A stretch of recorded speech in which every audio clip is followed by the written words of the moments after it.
Rojas. Como dijo Macarena, yo hice muchos años atrás mi tesis de licenciatura eran otros tiempos, hacían unas tesis muy largas sobre anarquismo en Chile a comienzos del siglo XX, y ahí trabajé con la obra de varios autores de comienzos del siglo, donde ciertamente el lugar de Manuel Rojas era muy importante.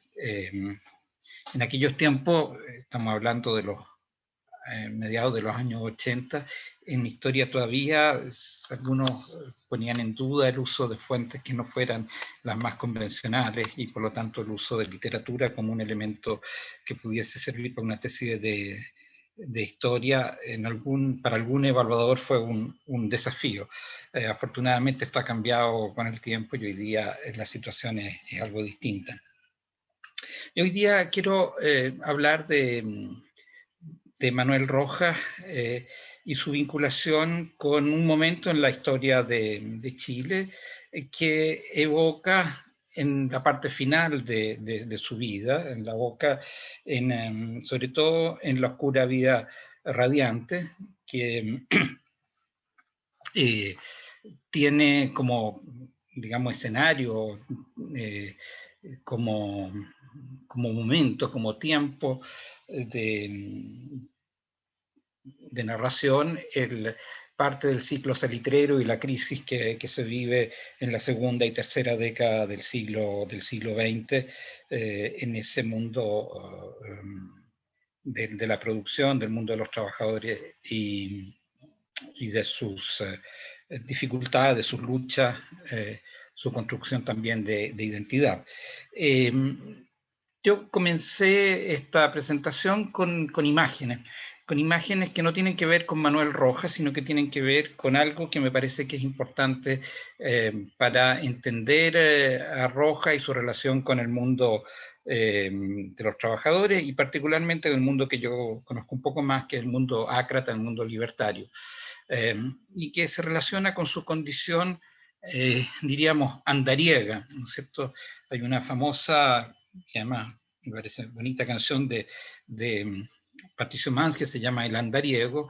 En alguna forma Manuel Rojas es un andariego, su obra lo muestra así, y entonces yo quise partir mostrando estas imágenes que son de pinturas de Guillermo Muñoz Vera.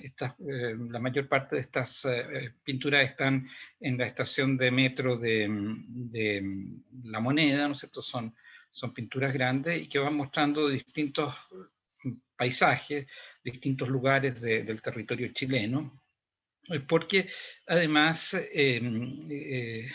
este ser andariego, este recorrer Chile, este andar a pie, motivó también una colaboración con Ángel Parra de parte de Rojas, y en ese sentido me parece que si vamos a hablar de música, si vamos a hablar de Rojas, si vamos a hablar de su movilidad, era interesante partir por un territorio variado, por un territorio que incluye desde el norte, ¿no es cierto?, el Valle de la Luna, hasta el sur, con sus araucarias, sus lagos y sus volcanes. Pero yo hacía referencia a, a la canción Ausencia. Ausencia, que es una canción de comienzos de siglo, tuvo un enorme éxito en Chile, en una canción muy popular y que se transformó en símbolo, en un signo de la canción obrera. Esto cuando de ausencia se pasó al canto a la pampa, del que vamos a escuchar dentro de un momento, ¿no es cierto?, la música y el texto. Esto quiero señalarlo, tiene que ver con la capacidad de memorizar, de adaptar, de utilizar los recursos disponibles para conseguir transmitir mensajes que en el mundo del salitre, en el ciclo salitrero y en el mundo de las luchas revolucionarias de comienzo del siglo XX tuvo mucha importancia. En el mundo salitrero hay fundamentalmente 3 canciones, una que se llama La Palomita, otra que es esta Ausencia, y la tercera, en cambio, es bien un fragmento que viene de la música clásica, pero un fragmento particularmente famoso, y que es el Va Pensiero, ¿no es cierto?, el coro de los esclavos de Nabucco, de Verdi, que se transformó también en una base musical muy recurrida para textos de carácter revolucionario, de carácter, digamos, de canción de protesta o de denuncia, en los primeros años del siglo XX. Muchos textos escritos por poetas populares, por militantes políticos, ponían se canta con la música de la palomita, se canta con la música del va pensiero. En el caso del canto a la pampa, que vamos a ver ahora, ¿no es cierto?, se cantaba con la música de ausencia. Sin embargo, el sonido original, el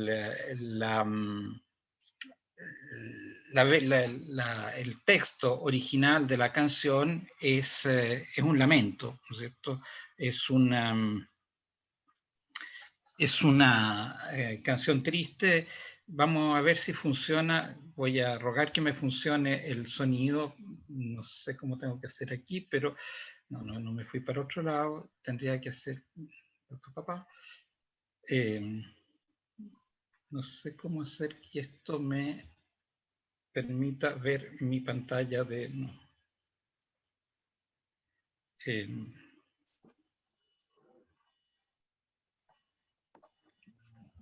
¿Puede dejar de compartir pantalla y después volver a hacerlo para buscar el audio? Sí, lo que tengo que tratar de hacer es ir a mi pantalla, pero no sé cómo hacerlo. Vamos a ver si... Yo sé que hay una opción para reducir la pantalla, a ver si me resulta acá. No me resulta. Esto no lo alcanzamos a probar antes. No es esto lo que yo quería. Vamos a dejar pantalla y volveremos entonces a la pantalla para que yo pueda ver aquí la música.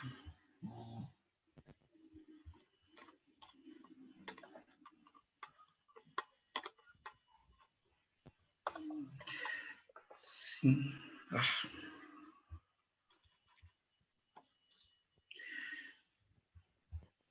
Me había resultado y ahora no me resulta. Daniela, ¿no tienes tú la posibilidad de poner ausencia por Violeta en YouTube en caso? Sí, lo puedo intentar. Ya, porque me resultó hace un momento y ahora no me resulta.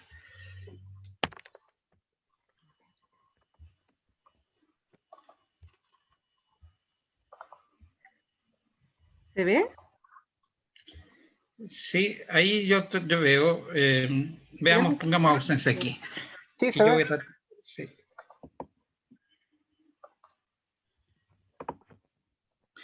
Esta es la canción, como digo, que fue muy, muy famosa y que es la que suponemos escuchó en su momento no solo Manuel Rojas, sino muchos de sus contemporáneos y ciertamente Francisco Pessoa, que es el hombre del cual vamos a hablar en un momento más.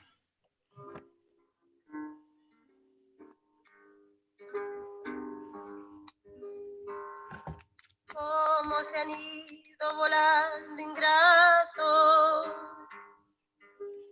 las raudas horas de un tiempo cruel. Hoy de ti lejos y en otro campo, y de ti amigo tan cerca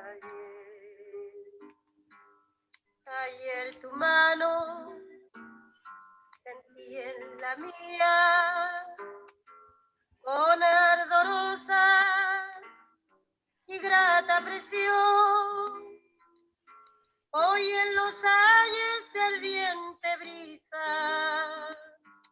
a tus oídos dirá mi voz, porque la ausencia es tan cruel dolor.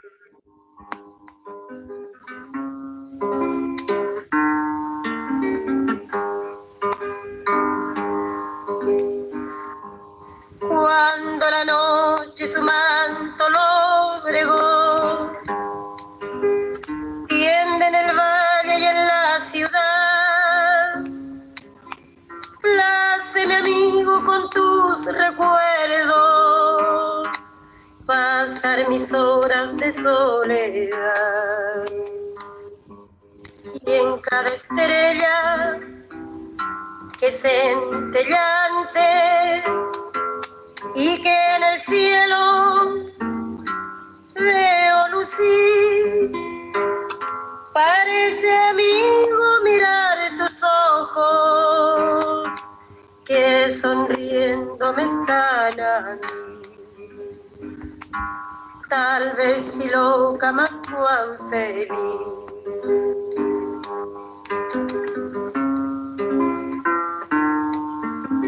Daniela, para aprovechar el tiempo, paremos aquí, más o menos da la idea, ¿no es cierto?, de lo que es esta canción de origen habanera, digamos, y una canción de lamento, un lamento por la ausencia, que va a servir de base, como decía hace un momento atrás, para el trabajo que hizo el movimiento obrero, finalmente, al poner la música de este lamento de ausencia como el soporte para el texto que había escrito Francisco Pessoa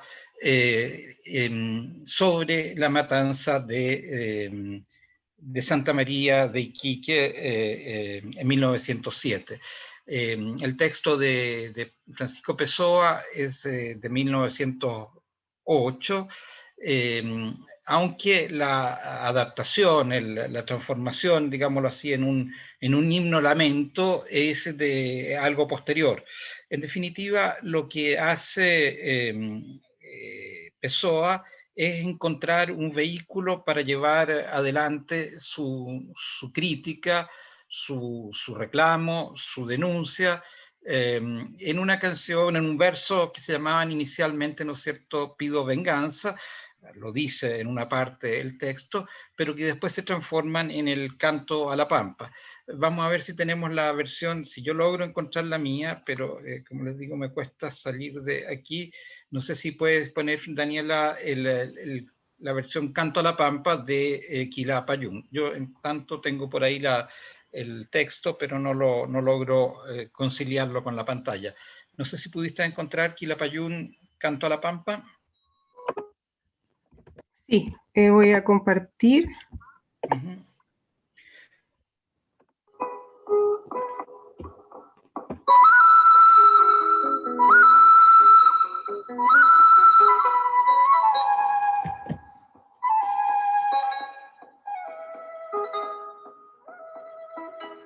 Aquí nos pone el texto, así que eso nos ayuda.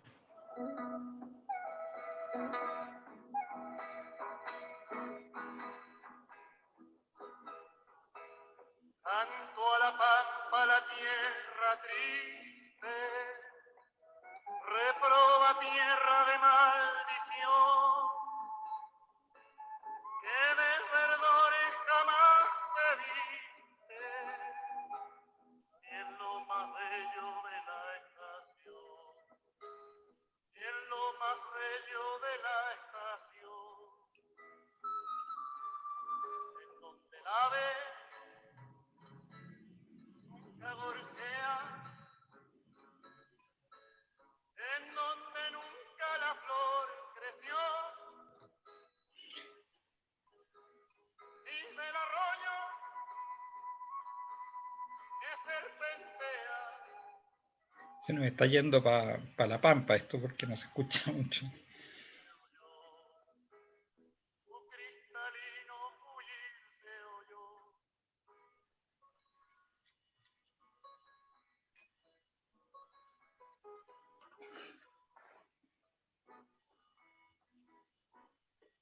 No se escucha mucho, pero al menos una referencia musical tenemos de el canto a la pampa y de la canción que sostiene, ¿no es cierto?, este texto.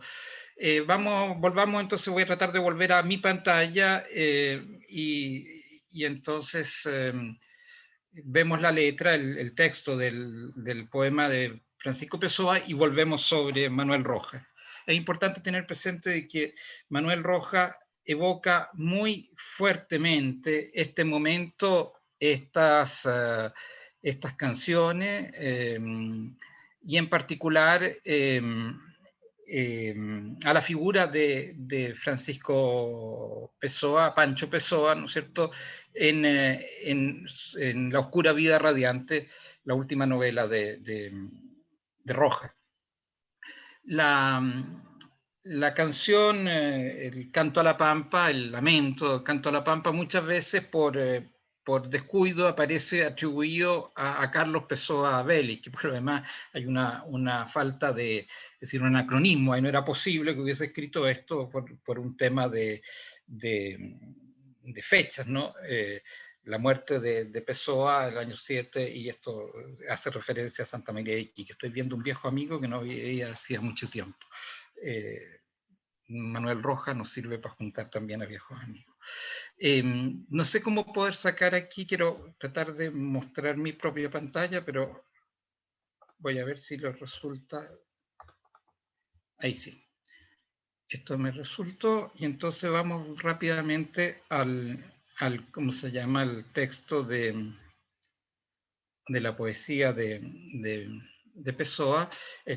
Canto a la Pampa, ¿no es cierto?, tiene que ver con la descripción del terreno, tiene que ver con la explotación, aparece el tema de montones de oro para el burgués, habla de vamos al puerto, dijeron, vamos con un resuelto y noble alemán para pedirle a nuestros amos otro pedazo, no más de pan.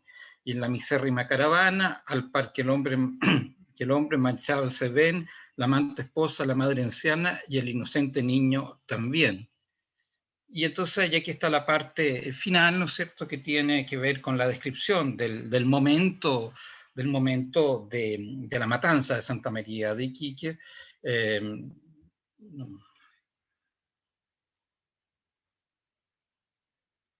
Víctimas que bajaron desde la pampa llena de fe y a su, no logro ver ahí porque me está tapando, a su llegada la voz de metralla tan solo fue baldón eterno para las fieras masacradoras sin compasión, queden manchadas con sangre obrera como un estigma de maldición.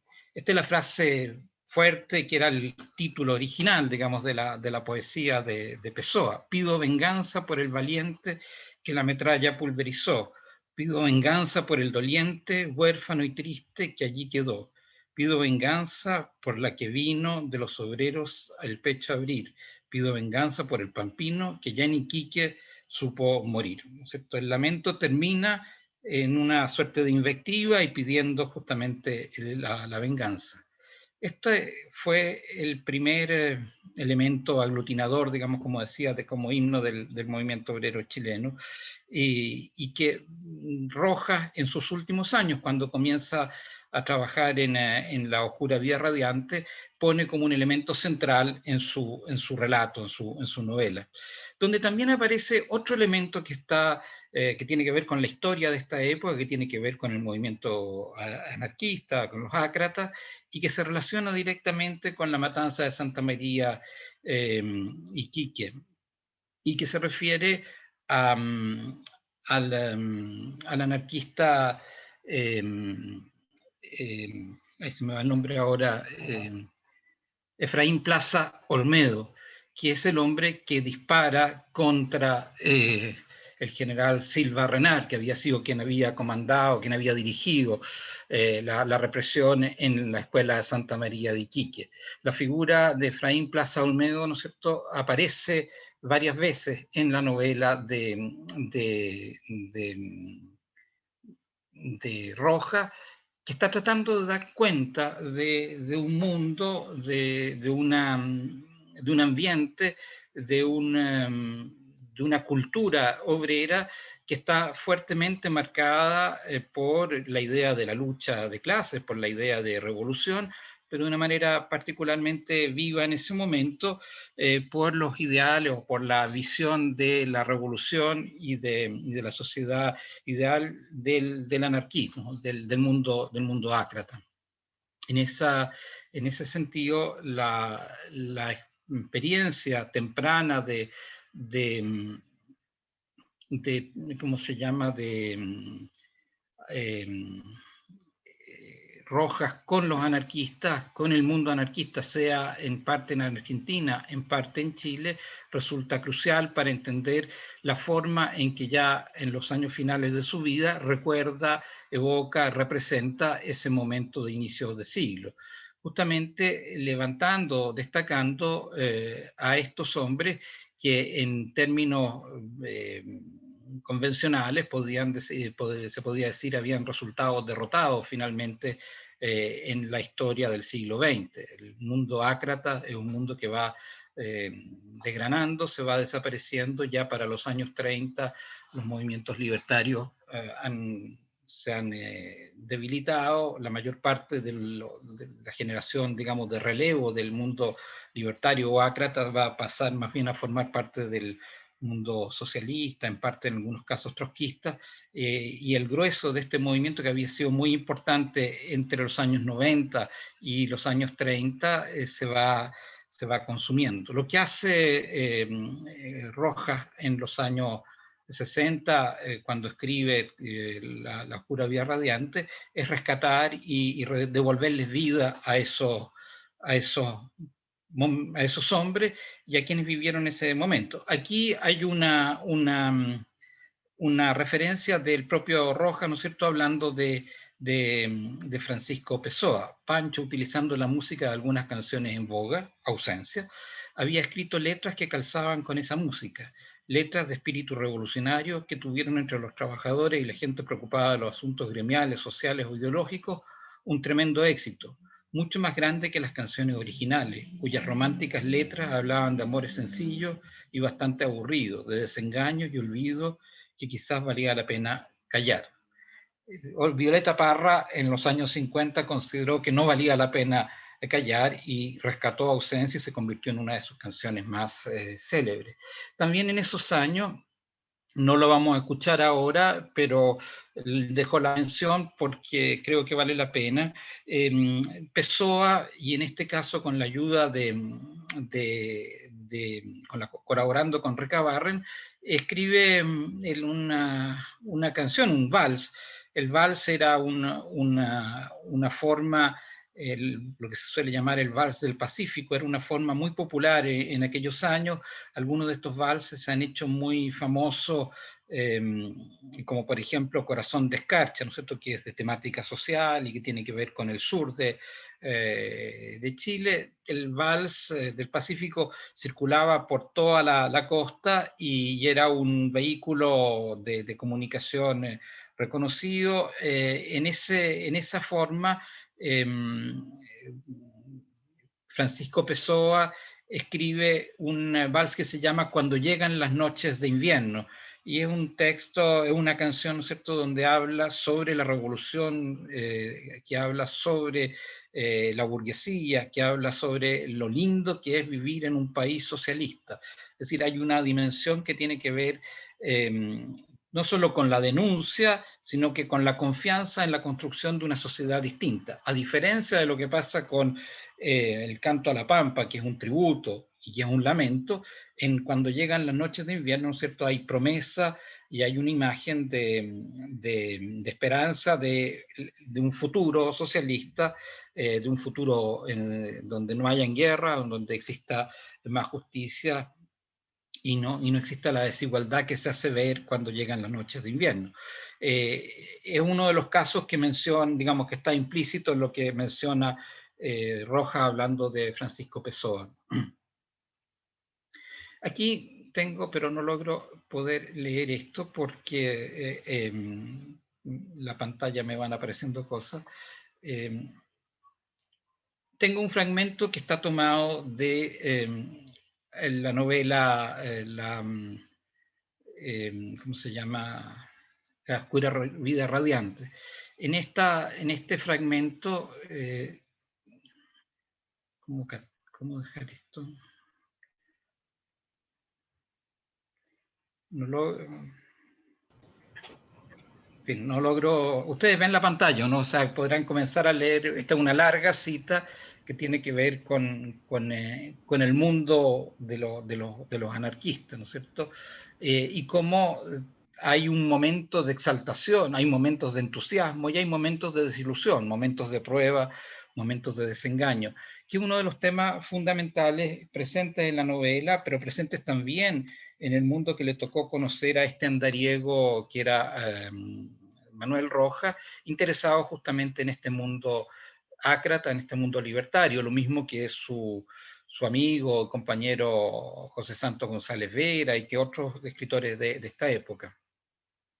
En fin, el Tufo abrazó todos los sureños de su juventud, había sido el más riguroso al exponer las ideas de los pensadores anarquistas y conocía al dedillo cada uno de los libros y discursos de los agitadores y líderes anarquistas italianos, leídos en su idioma, pues el italiano era su lengua materna. ¿Qué había pasado? ¿Qué desilusión había tenido? ¿Qué desengaño? ¿Es que de pronto se cansó de aquellos sueños y dio por perdida las hermosas palabras y hasta los recuerdos? Nadie lo sabía. Solo él supo, si es que lo supo, y quizá el abandono de todo aquello le produjo un vacío o un dolor tan fuerte que tuvo que acudir a algo para compensarlo. Debía cambiar una enajenación por otra, y como no es fácil hallarlas, tuvo que aceptar el vino, aunque esta era solo una enajenación de los sentidos y aquella una de la inteligencia, pero no tenía más. Es la figura, ¿no es cierto?, de la derrota, la figura de la desilusión, la figura de, de cuando se flaquea y que está presente en esta novela, que no idealiza, que no presenta un mundo carente de fracaso o de desilusiones, sino que por el contrario las pone de manifiesto. Y esto es bien importante, me parece, para entender el mundo en el que transitaba en su juventud Roja y que quiere rescatar justamente en los años finales de su vida, donde un cierto pragmatismo político parecía haber desplazado, en cambio, a un convencimiento muy profundo que estaba presente en el movimiento anarquista de comienzos de siglo, que era un movimiento que creía esencialmente en la solidaridad. Es un movimiento que tiene la idea del apoyo mutuo, aquella concepción que había desarrollado Kropotkin, el anarquista ruso, ¿no es cierto?, el fundador del anarcocomunismo, había no solamente escrito muchísimo sobre las formas de colaboración, sino que había escrito este texto que en cierta forma era una especie de respuesta al darwinismo social, a la idea de la lucha como fulcro, como motor del cambio, el desarrollo, del crecimiento, planteando en cambio la idea del apoyo mutuo. Esa idea del apoyo mutuo era central en el movimiento anarquista de comienzos del siglo y en alguna medida empapó el trabajo, la visión del mundo que tuvo Rojas en aquellos años. Es interesante que, insisto, en los años 60 vuelva a retomar estos temas. No solamente la idea de la solidaridad, también hay un dato que es fundamental tener presente y que se relaciona con la idea de revolución que los ácratas, los anarquistas, introdujeron tempranamente en Chile. La historiografía durante largo tiempo asignó fundamentalmente a Recabarren la conducción de un movimiento revolucionario, un primer movimiento con ideas revolucionarias. La investigación después ha venido demostrando que en realidad todas estas cosas todos estos movimientos sociales importantes tienen vertientes diversas que confluyen en una corriente principal, y en ese sentido los anarquistas desde los años 90 venían planteando la importancia de la revolución, una revolución que venía a jugar un papel en muchos sentidos mesiánico. Hay mucho en el sentimiento, en la forma de entender el mundo de los anarquistas de comienzos del siglo, una suerte de religiosidad secularizada. donde en definitiva la fuerza, la convicción, la creencia en una idea, la idea de revolución, la idea de hombre nuevo, la idea de solidaridad, de apoyo mutuo, de comunismo libertario, resultaba muy, muy fuerte. Y junto con esta idea de compromiso con la revolución, la necesidad de hacer que las cosas cambien, no esperar que se produzcan coyunturas, sino que buscar, crear las condiciones para que las cosas cambien, la idea de solidaridad se combinaba con una tercera idea muy importante en los anarquistas de aquella época, y en realidad vinculada a todo el movimiento anarquista en distintos lugares del mundo, y que es la idea de la educación como una... de la educación para la libertad, de la educación para cambiar el mundo, de la formación de uno mismo, del cultivo de uno mismo. Y entonces esto también está tomado, una frase que está tomada de Sombras contra el Muro, ¿no es cierto? Pensaba y decía que todos los anarquistas debían ser grandes oradores, oradores de rico lenguaje y de gran capacidad de razonamiento, de modo que ningún burgués pudiese hacerlos callar con palabras o con razones. Una idea de liberación de la dominación en base a la ignorancia.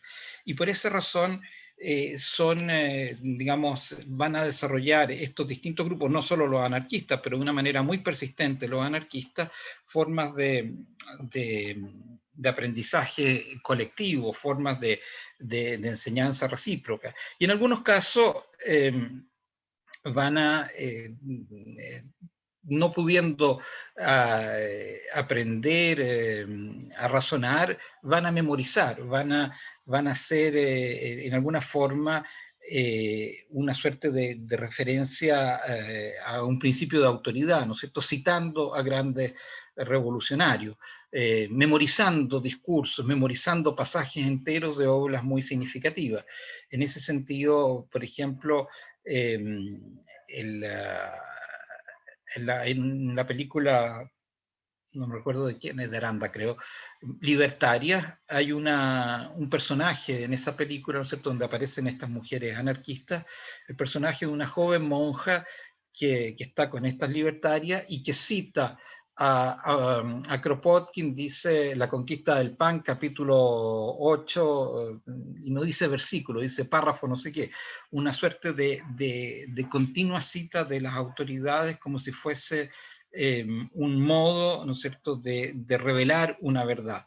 La confianza en la educación, la preocupación en la formación de los obreros y también de las obreras es uno de los temas importantes en el pensamiento ácrata de comienzos del siglo, que, insisto, Rojas conoció y que en parte reconoce o retrotrae a través de la novela Sombras, La oscura vida radiante.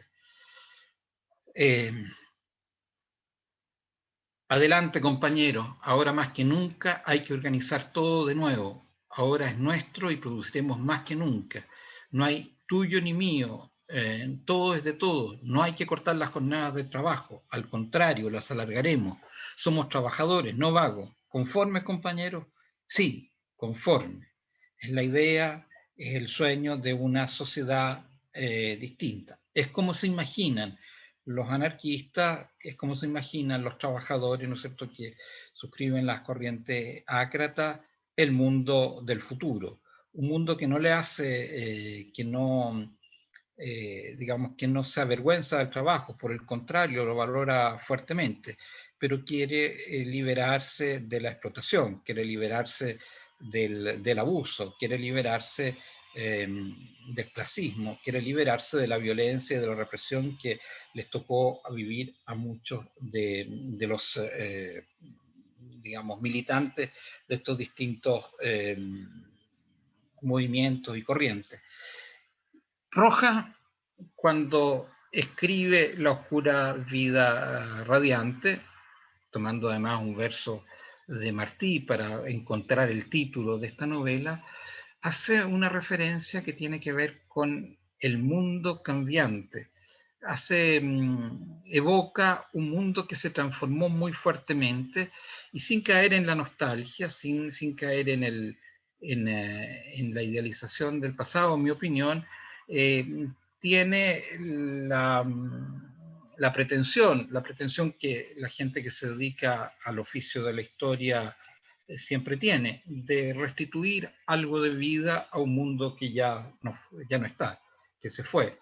En cierta medida, la forma en que está escrita La oscura vida radiante y el diálogo que establece Rojas con algunos personajes, de modo particular con la figura de Francisco Pessoa, de Pancho Pessoa, tiene justamente ese sentido.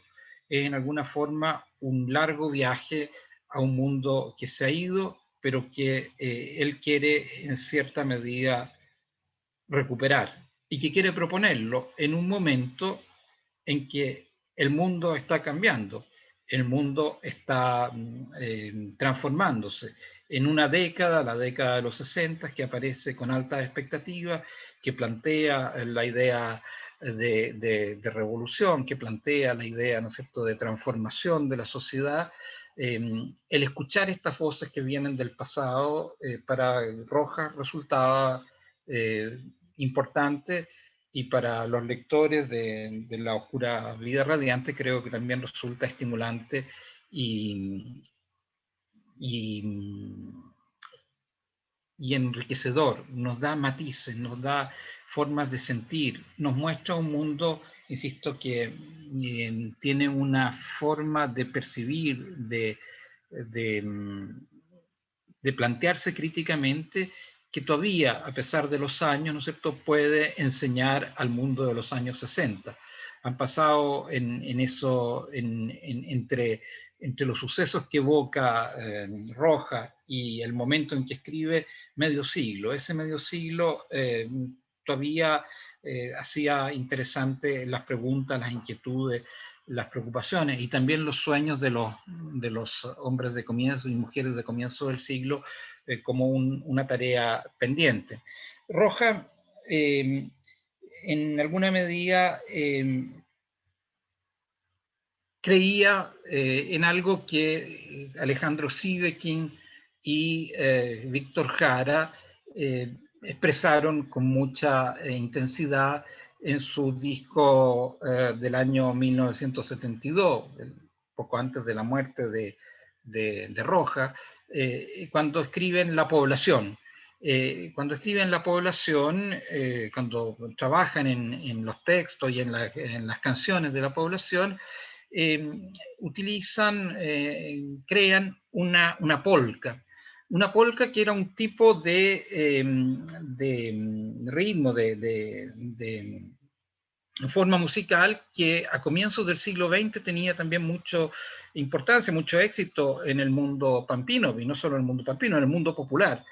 Esa polca, que no sé si podremos poner, sería estupendo poder encontrarla, se llama El hombre es un creador, y que la pongo porque me parece que evoca el espíritu de la época que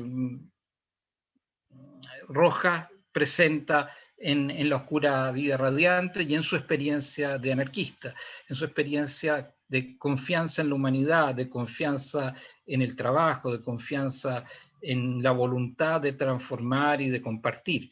Voy a probar otro método. Muchas gracias, Daniela. Si encontramos otro método, yo me declaro derrotado por la tecnología incompetente total. Hay que tener presente que esta canción, esta polca, se hace además con un instrumento poco convencional, que habla mucho del modo de ser chileno, ¿no es cierto? La adaptación, porque es una canción que se canta con una peineta, soplando con una peineta con un papel, ¿no es cierto? Y que se transforma en un instrumento musical. Fui creciendo en el trabajo. Esa es la peineta. Con mi pura habilidad Me las di de carpintero, de estucador y albañil, de gasfitter y tornero. Pucha que sería bueno haber tenido instrucción, porque de todo elemento el hombre es un creador.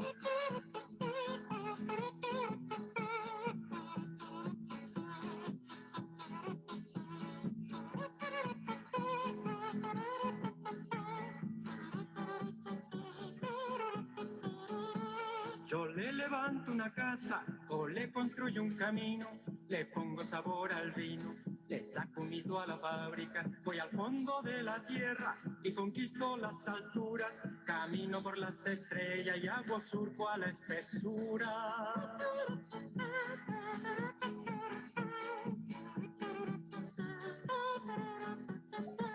Aprendí el vocabulario del amo, dueño y patrón. Me mataron tantas veces por levantarles la voz, pero del suelo me paro porque me prestan las manos, porque ahora no estoy solo, porque ahora somos tantos.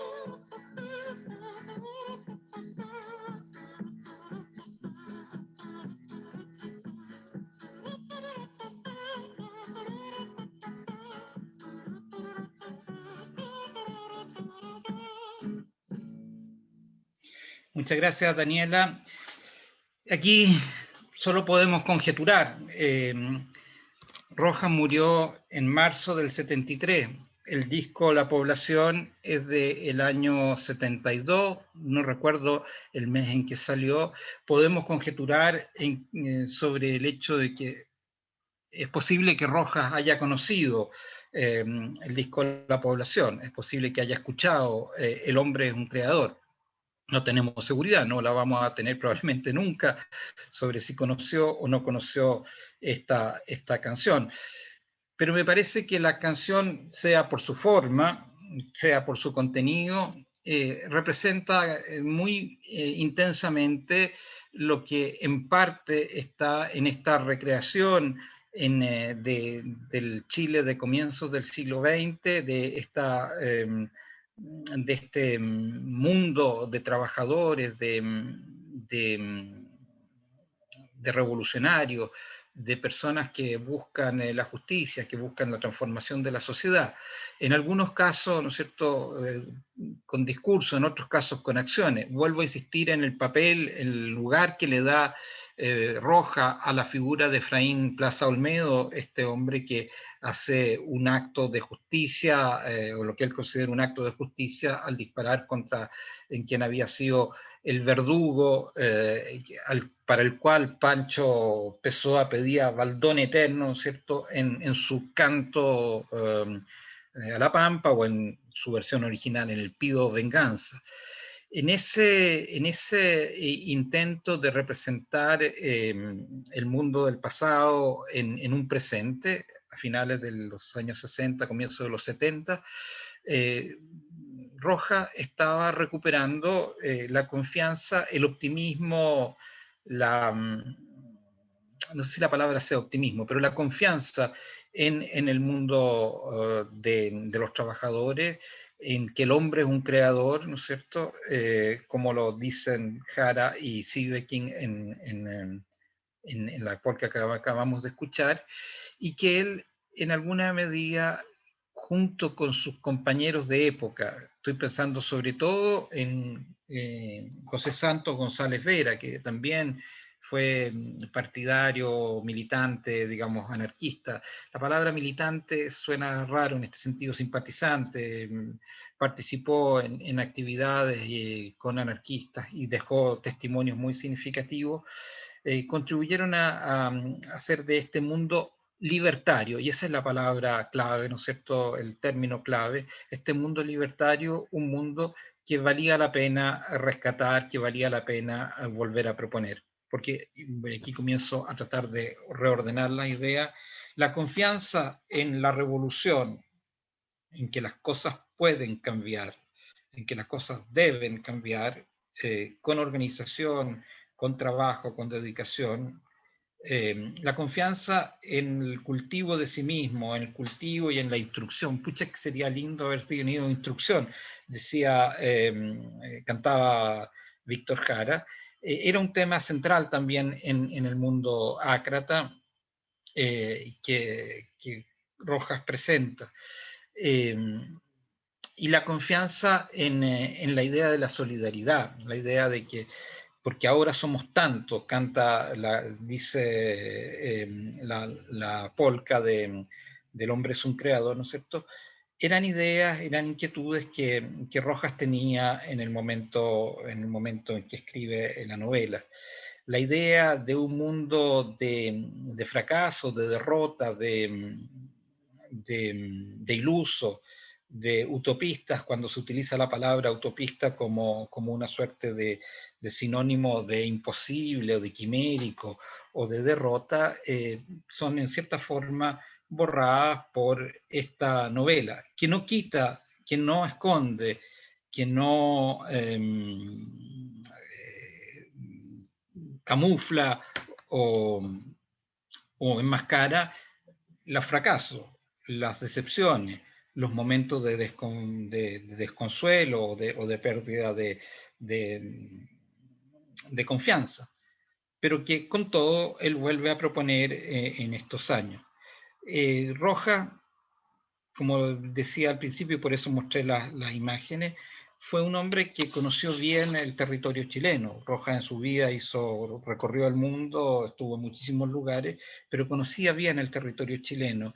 Y en ese territorio chileno tuvo esa capacidad extraordinaria de ser plural, mirar a muchos actores, fijarse en tantas figuras, en tantas dimensiones, en tantas sensibilidades. Y eso también es un rasgo que se condice o que resulta muy significativo en su vinculación, digamos, en el tiempo en que tuvo relación estrecha con el mundo ácrata. El mundo ácrata es un mundo que, si bien tiene clara conciencia de la necesidad de la lucha, tiene clara conciencia de la necesidad de hacer una revolución, de cambiar, de destruir un mundo para construir otro, también tiene una conciencia de que es necesario liberar a todos los hombres. Y vuelvo entonces sobre la idea libertaria, sobre la idea de que los hombres deben ser libres. Y la liberación de las personas tiene que ver con la liberación de la explotación, que tiene que ver con la liberación de la dominación por la autoridad, por la autoridad intelectual, por la autoridad religiosa, por cualquier autoridad, pero también, y esto es un rasgo que los distingue no solo en Chile, sino que en varios lugares del mundo, también hay que liberar a aquellas personas que están prisioneros de la riqueza o de la insensibilidad o de la incapacidad de ver el sufrimiento de otros.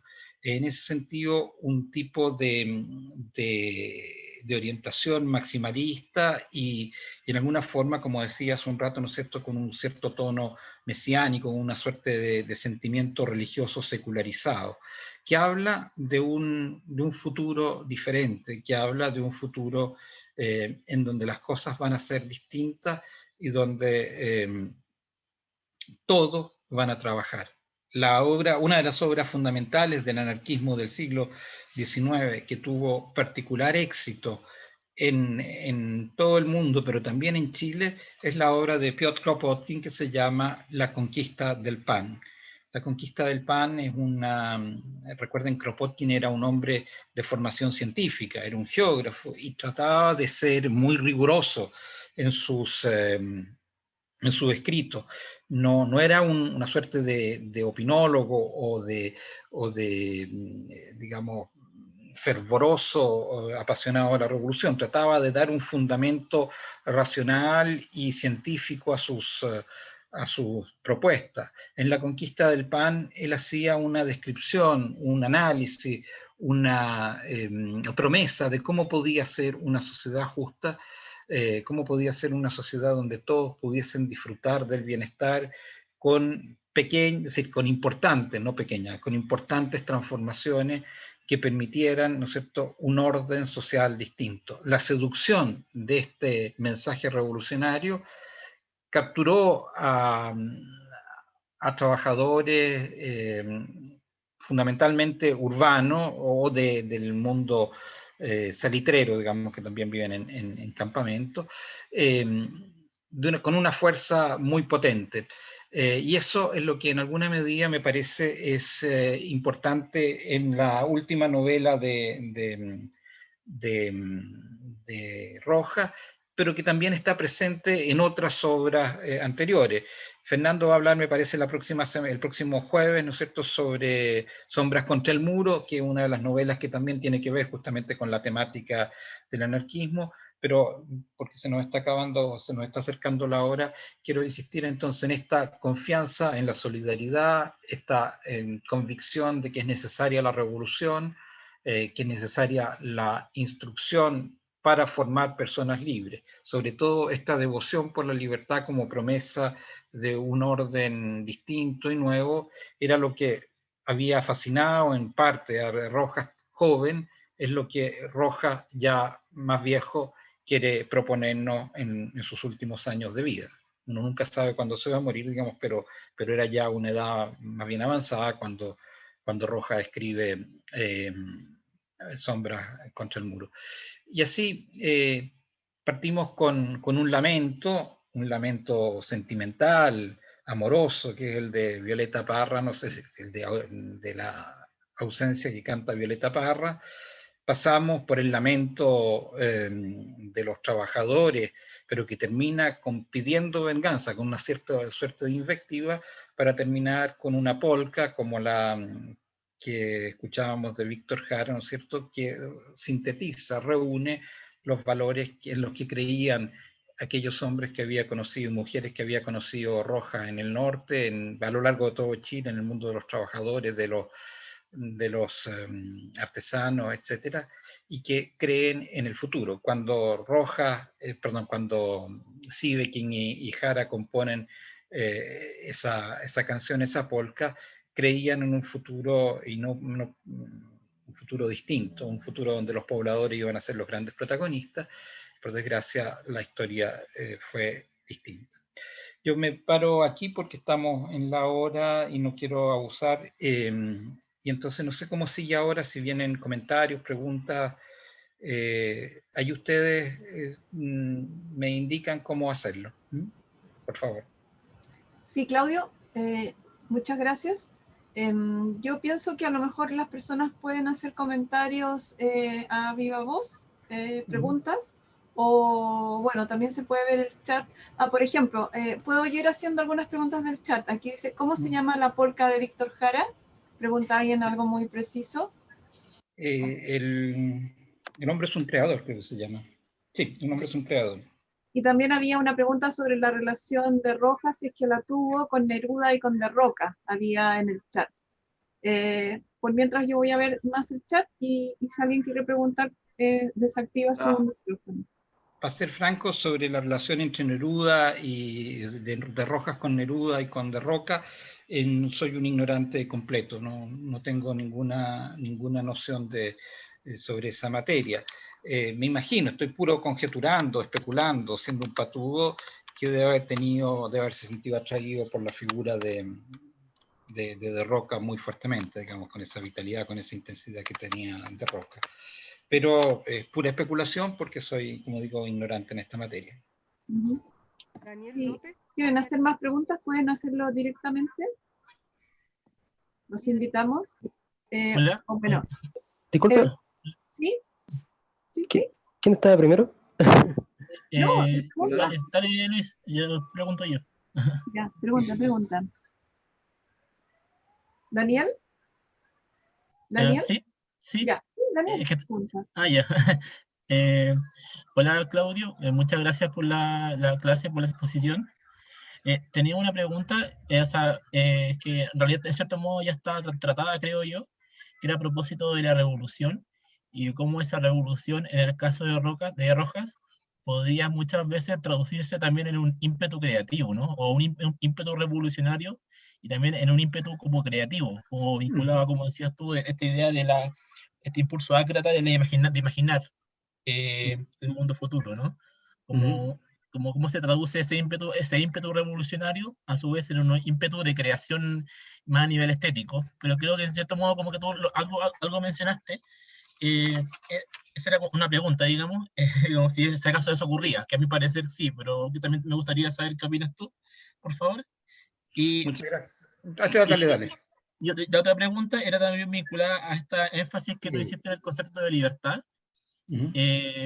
Libertad vinculada también a la revolución, y si acaso esa libertad se traducía también en una libertad creativa, y cómo se contrapone esa libertad creativa con la figura del artista comprometido, que en principio sería Rojas. Ya, muchas gracias, Daniel, por los comentarios y las observaciones que tú haces. En efecto, hay una preocupación muy fuerte digamos, de Rojas cuando escribe la oscura vida radiante, de utilizar un lenguaje que es distinto del que había usado una novela formalmente más compleja. Me parece que las novelas que habían establecido la trilogía, ¿no es cierto? Hijo del ladrón, Mejor que el vino, Las obras contra el muro. Ahora hay un lenguaje narrativo que es más complejo, que tiene que ver en parte con las transformaciones del mundo, también con dar la idea de una aproximación, digamos, a un sentir de una época que en alguna forma tiene un carácter, me atrevería a decir, pero estoy, como digo, especulando, algo testimonial de su propia experiencia lejana en el tiempo. El tema de la formación y de la creencia libertaria, de la idea de que la destrucción es una pasión creadora, hay una muy famosa frase de Mikhail Bakunin, el anarquista ruso del siglo XIX, que planteaba eso, ¿no es cierto?, que la pasión por la destrucción es una pasión también destructiva, porque en definitiva se busca reemplazar una sociedad por otra. Es un poco lo mismo que está detrás de los pensamientos, digamos, del utopismo. El utopismo no es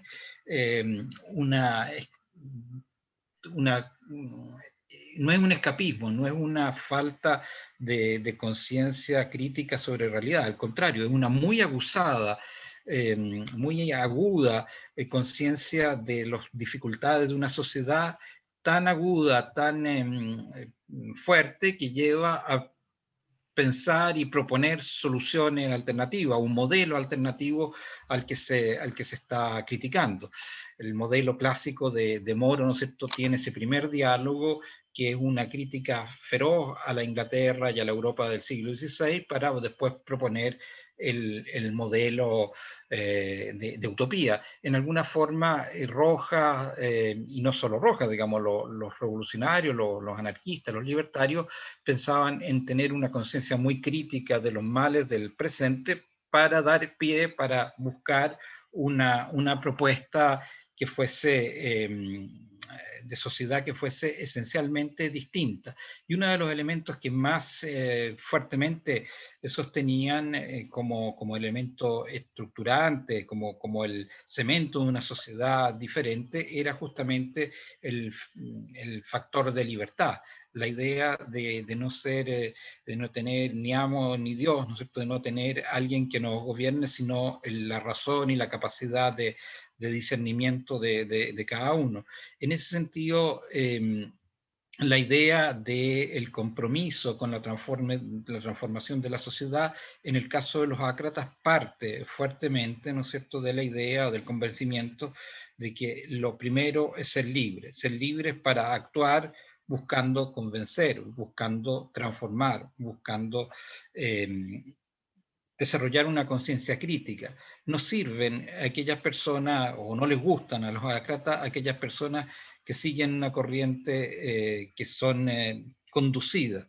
Los ácratas son, y en parte, José Santos González Vera tiene un famoso fragmento cuando era muchacho, donde un poco cuenta, entre riéndose y recordando, ¿no es cierto?, esa aversión a tener un presidente.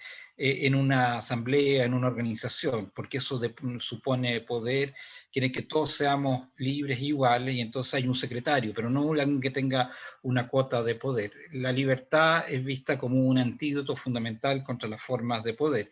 Hay que tener presente que, por otra parte, durante todo el siglo XX había habido en materias de arte y revolución situaciones muy complejas. Lo que se había vivido, ¿no es cierto?, en los años del realismo socialista, por ejemplo, era una cosa que no dejaba ajenos a muchos escritores, a muchos creadores, y esos debates siguieron durante largo tiempo. En algunos casos con mayor intensidad que en otros, digamos, cuando sobre todo se tenía más libertad por no militar en un partido, no tener que seguir una disciplina partidaria.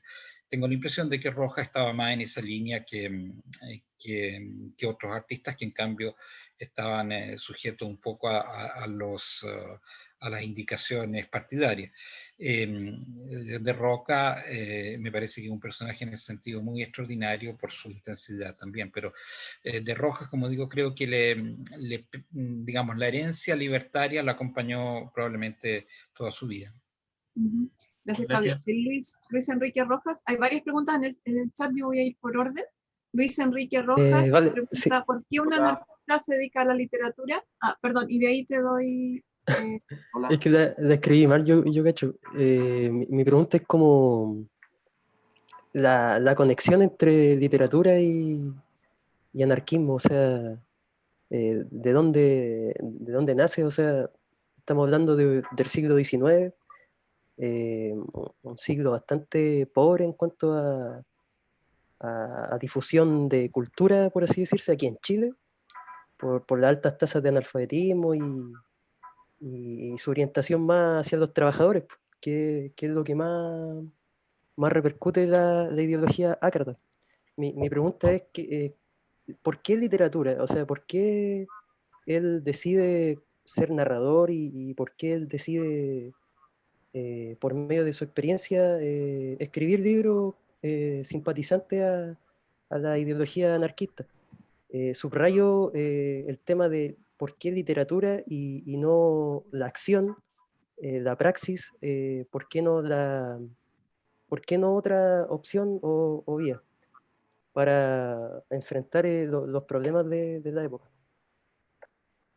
En parte, la cuestión que tú planteas tiene que ver con que buena parte, y no solo en Chile, esto pasa de manera muy evidente en algunas regiones del mundo donde el anarquismo tuvo muy fuerte vigor, digamos. Estoy pensando fundamentalmente en algunos lugares de España, en Andalucía, por ejemplo, donde, a diferencia de muchos otros lugares donde el anarquismo tiende a ser más bien urbano, en Andalucía hay un anarquismo campesino. En algunos lugares de Rusia, en distintos lugares, hay una inquietud por aprender, por conocer, un apetito voraz, una condición omnívora, digamos, de estas personas que quieren transformar el mundo y que quieren ser libres. En alguna forma, el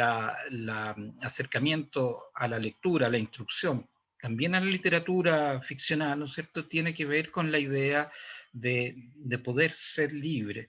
Una buena parte de los anarquistas chilenos, y en el propio Rojas, en cierta medida, ¿no es cierto?, son autodidactas, son personas que se forman, que se van haciendo una idea del mundo a través de un programa de lectura que a veces es accidental o que van encontrando por el camino, o que van referenciando indirectamente, ¿no es cierto?, o que pasan por personas que conocen y que les van entregando información. Aquí se hacía referencia a un italiano, ¿no es cierto?, leía los textos en su lengua original. Aquí hay una suerte de difusión de la palabra, hay una suerte de casi apostolado, digamos, en el sentido de ir entregando textos que se traducían, por ejemplo, en algunos lugares en España, la editorial Samper en Valencia, Levante, ¿no es cierto?, fue muy importante en ese sentido, pero hay muchas otras. que hacen que estos testimonios, estos relatos, estas aventuras finalmente de personas que luchan, estoy pensando en la obra de ballet en Francia, resultan atractivos y resultan como modelo, un poco como en la tradición católica se utilizaban, por ejemplo, las vidas de santos, ¿no? Las vidas de santos eran modélicas, eran en alguna forma un modo de presentar al fiel un camino a seguir, y no solo un camino a seguir, sino que también la promesa de que esto es posible. Es muy importante la idea de que uno sigue un camino creyendo en que puede encontrar un resultado, que puede cambiar el mundo, que las cosas pueden... Es decir, el anarquismo, entre varias cosas de su naturaleza, tiene una muy fuerte aversión a la fatalidad, a la idea de la fatalidad, y que las cosas tienen que suceder fatalmente. Por eso es que tienen esa preocupación tan fuerte por la capacidad de actuar con independencia, de buscar pensar autónomamente, y para eso las lecturas, y por eso decía que son omnívoros, todas las lecturas en alguna forma van ayudando a conformar una mente que sea más libre, porque es más informada, porque tiene más capacidad o elementos para juzgar, y con eso prepararse para la acción. No están separados la idea de acción y de formación intelectual o de preparación en las lecturas, sino que más bien son complementarias, me parece. Y en esa línea estoy pensando no solo en estos hombres que he mencionado, también me viene a la memoria lo que cuenta Antonio Acevedo Hernández, ¿no es cierto?, sobre su propia formación como lector cuando muy joven, y cómo eso le fue armando una visión del mundo que lo acercó también al mundo ácrata, al mundo libertario. Bueno, hay hartas preguntas. Francisco me dicen que estaba hace mucho rato con la mano levantada, así que le doy la palabra a Francisco, y de ahí vamos a tener 2 o 3, si es que Claudio es tan generoso para darnos más de su tiempo para seguir. Pero ahora Francisco. De acuerdo. Mira, yo me voy a centrar más bien en la novela La oscura vida radiante. En esa novela, para mí, en mi lectura, hay 2 episodios muy importantes. Uno, cuando Aniceto de Vía logra un oficio que es obrero gráfico, dice él. Soy obrero gráfico. Qué hermosas palabras, ser obrero y gráfico, o sea, un trabajador manual, pero además un trabajador intelectual. Y el segundo episodio que quiero referirme es que Aniceto de Vía, en esa novela, ingresa a trabajar en un psiquiátrico para rescatar a un compañero anarquista que había cometido un crimen, y Aniceto hace todo para rescatar a ese compañero anarquista que estaba preso en un psiquiátrico, pero el compañero anarquista en el psiquiátrico se había puesto a predicar la palabra de Dios. O sea, se había vuelto loco. Estaba hablando estupidez, estaba predicando la palabra de Dios. Entonces, mi pregunta es por qué, además, la obra de Manuel Rojas no termina con La oscura vida radiante, sino que mejor que el vino, que es Aniceto Díaz, ya mayor, 40 años, con vida de pareja, porque se insiste en vincular a Manuel Rojas como un catecismo anarquista, porque no lo es, porque Manuel Rojas, en la obra La oscura vida radiante, lo que está diciendo es que el anarquismo es una locura, que está en el psiquiátrico predicando la palabra de Dios. Esa es mi pregunta. Bueno, yo no tengo esa visión de la novela de Roja, al contrario, tengo la convicción de que la novela que escribe Roja es una novela que evidencia dificultades, que evidencia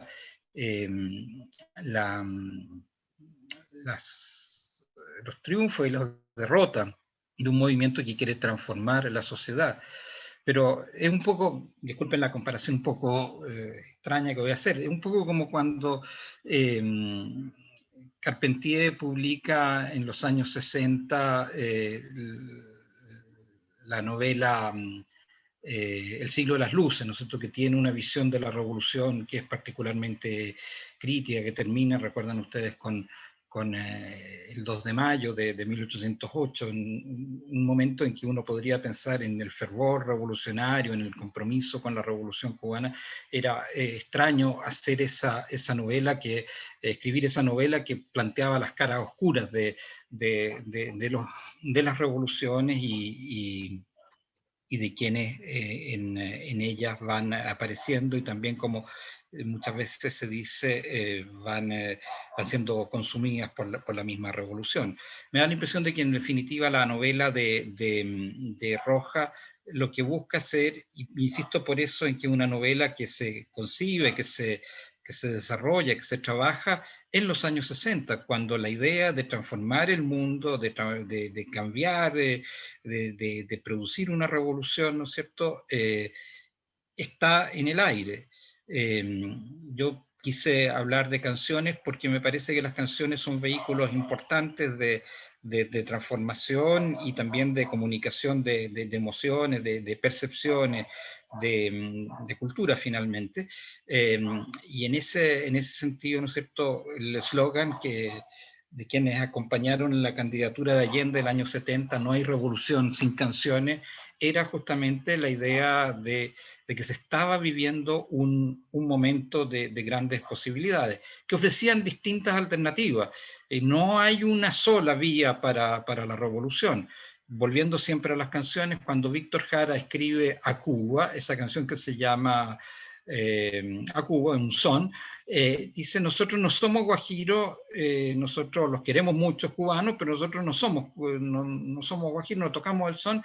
Nuestra sierra es la elección. Nosotros seguimos un camino distinto, es la elección, así como ustedes siguieron el camino de la sierra. Cuando Rojas presenta Sombras contra el muro, hace una evocación de un mundo que se fue, pero que tiene muchos valores que me parece son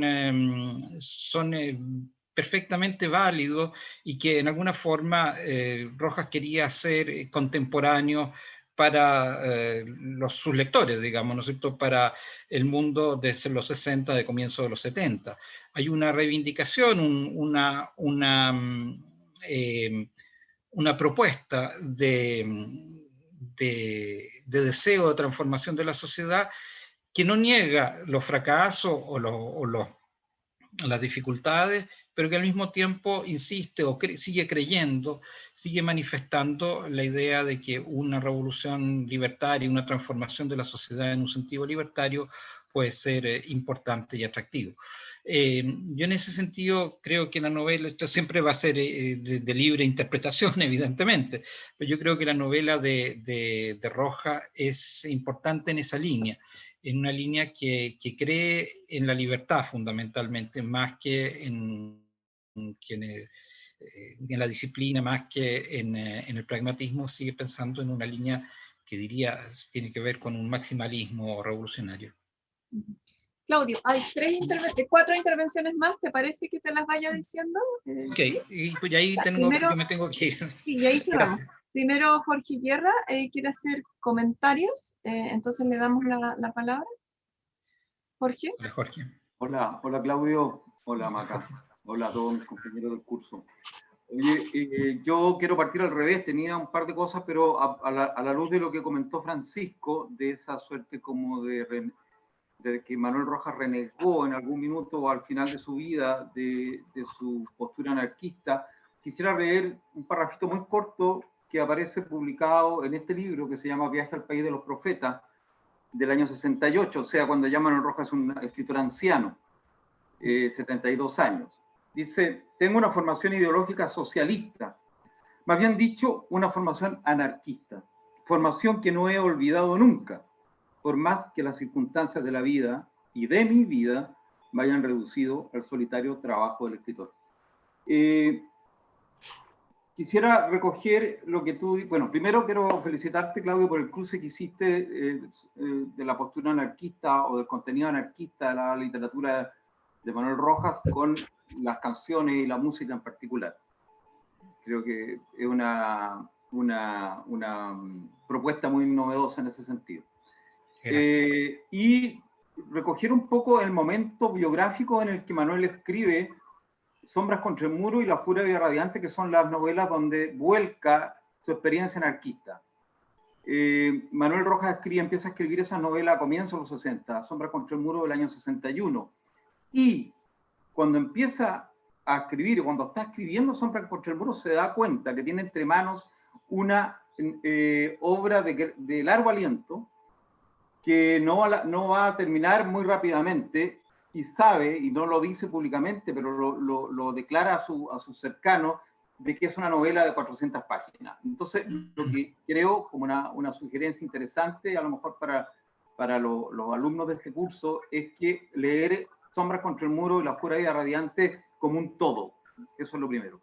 Y por supuesto, lo escribe en los 60, cuando el esfuerzo y la voluntad y la esperanza estaba puesta en el pueblo trabajador en el poder.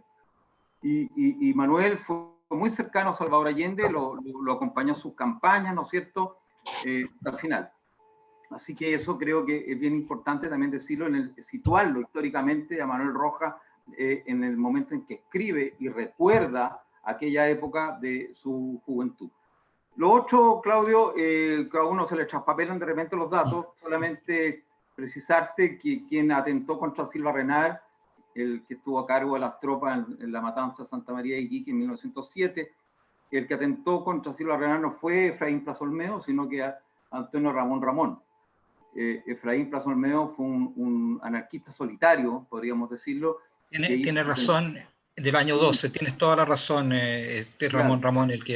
Muchas gracias por la precisión, porque efectivamente...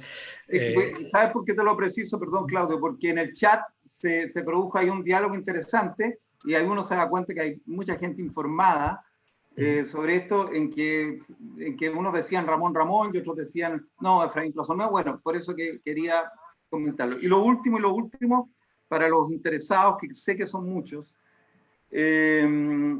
existe un libro que recién a comienzo de año se publicó, no se pudo poner en librerías por las razones que por todo sabida, un libro sobre Francisco Pessoa, escrito por Manuel Lagos, quiero destacar, y editado por la editorial Mar y Tierra. Ese libro está en PDF porque los chicos tuvieron la visión de que no se iba a poder acceder a ese libro, y es un estudio muy completo, muy minucioso de la vida de Francisco Pessoa, que estuvo ligado a la vida de Manuel Rojas prácticamente hasta que murió Pancho Pessoa.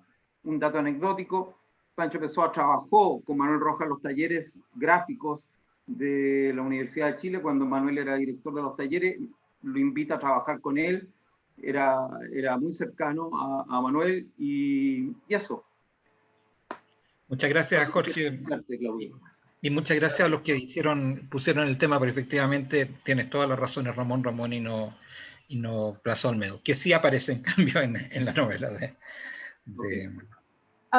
Muy rápidamente, dos preguntas juntas, digo. Una, preguntan si con Vicente Huidobro habría tenido Rojas algo en común. Eso pregunta Catalina Jarpa. Y Claudia Daza pregunta si hay registro escrito o audiovisual de cómo era percibido Rojas por su entorno más cercano. Esas son preguntas que en realidad yo no puedo contestar por ignorancia supina, y en realidad le corresponde más bien a la gente de la fundación. Yo tengo la misma curiosidad de poder saber si existe ese material para poder conocerlo y aprender de ello. Agradezco estos comentarios porque me hacen aprender muchísimo estas preguntas, y también me ponen, me manifiestan mi extrema ignorancia en estas materias, invitándome, por ejemplo, a pensar en Rojas y Huidobro, por ejemplo, pero tendré que pedirle ahí ayuda a mis amigos de la Facultad de Letras. Yo no soy capaz de contestar eso. Yo tampoco, desgraciadamente. Pero el último comentario que quiere hacer Sebastián Villalba. No sé si está Sebastián. Ya con esto cerramos, disculpen, pero lo que tiene que hacer, y bueno, es muy tarde ya, ¿no? Gracias. Muy breve. Cuando Daniel preguntaba sobre la creatividad, y ahí el profesor le respondió muy bien por lo que decía Mikhail Bakunin, ¿cierto? Del camino de la destrucción es un camino creativo.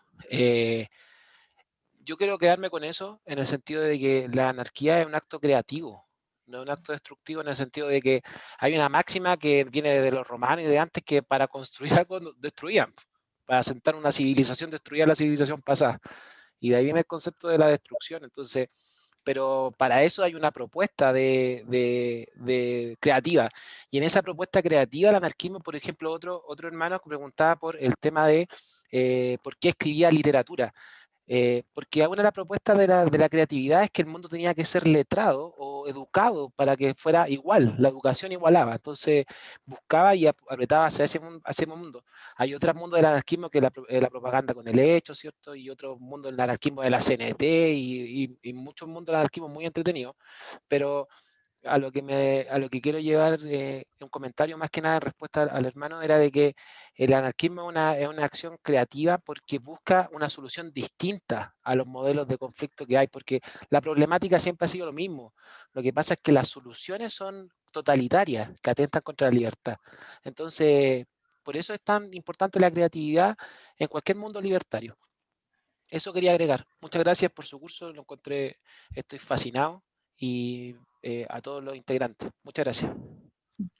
Sebastián, muchas gracias a todos ustedes por la paciencia, a la Fundación por haberme invitado a esto y veo a mi amigo Luciano que no veía hacía muchísimos años ahí así que aprovecho de saludarlo y